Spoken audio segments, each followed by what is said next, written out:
Wait. No, I'm live. You do this every time I go live. I say I'm going live. You sit here and tell me wait. Well, I'm here now. Can you wait? I'm already live. You still running your mouth. Oh, he walked away. It's the life.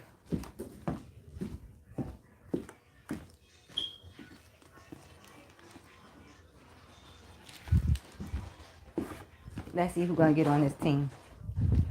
So we can talk about alter egos and stuff.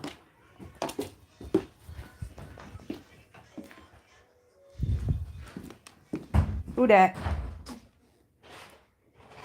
Hello, Erica. How you doing? It's Random Thoughts part 15 out this tingy. Let's see how many. Let's see. 1 minute. Let's see how many more people gonna get on here. We gonna do laundry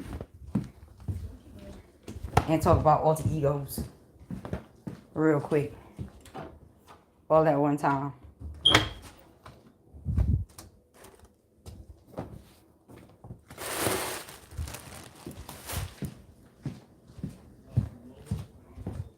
Let's see how many minutes it's gonna be.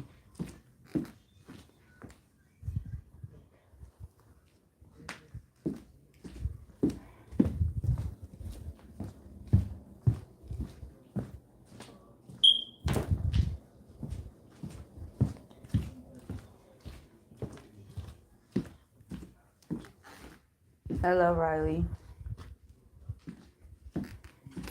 I'm waiting for some more people. I'm waiting for YouTube to be nice and send out these notifications and let them know that I'm doing my random thoughts part 15 out this joint.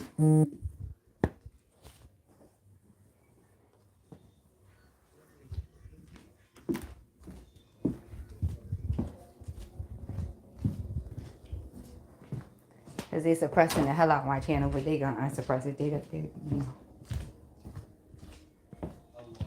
Beautifully sent you. So beautifully I said what's going on. Anyway, there's one person on here. I'm just let it pick up when it pick up. But anyway, as I was saying, the manipulation of the ego, or trying to split the ego into alter egos. The only way that actually works in real life is if one is not aware that all their different aspects is whole. It makes them whole. It makes them one. So, those who don't have that information and knowledge, their egos get split up. And you'll see random behaviors and mannerisms that'll change. Because most people do not know all of the aspects of they self. So therefore they can't identify when their egos are being pulled on. Right? Meanwhile, back at the ranch, if you go into the situation knowing that every aspect of you makes you whole, the ego may be pulled on temporarily, but it's not permanent, because you always have the power to call on these other aspects. This is the thing that's cute about names and nicknames and identifiers. Because even when you read in books or studying symbols or creating your own language or whatever the hell it is that you choose to do, right? When you identify different aspects of yourself, you only know the details. So when you call them up, you return that energy back to yourself and make yourself whole at all times. This is, the power or the information necessary to know when you want to call your own ego back into place. Because there's people out here that's spiritual. There's people out here that deal with all kinds of different levels of energy manipulation. Naturally and unnaturally. And they will try to reprogram different aspects of you so that they can gain access to certain areas of the mind or of the soul to control you. Therefore, it becomes a battle between you and that energy or entity or entities but they cannot know all.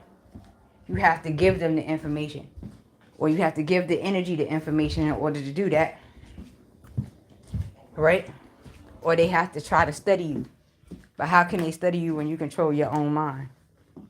You only give them the information that you want them to have. That way you can call that back too. That way your egos or your ego can never be manipulated. And even if it is manipulated, it's manipulated in service for you. Which means that they called on these aspects thinking that they studied these different levels of you. Right? But really, you allow that ego to go out there so that you can let them tell you, or let that energy tell you what they want, and then snatch it back, and now you run up on them. That's how it works. The manipulation of alter egos is about controlling the subconscious and conscious mind, and then making it, making it manifest into reality through you. But you have that control at the end of the day. This is why they say, know thyself. And in order to know thyself, you have to know all of the people around you. And in order to know all of the people around you, you have to test all the people around you so that you can get those other aspects of thyself. And that's why that shit didn't work with me. Deuces.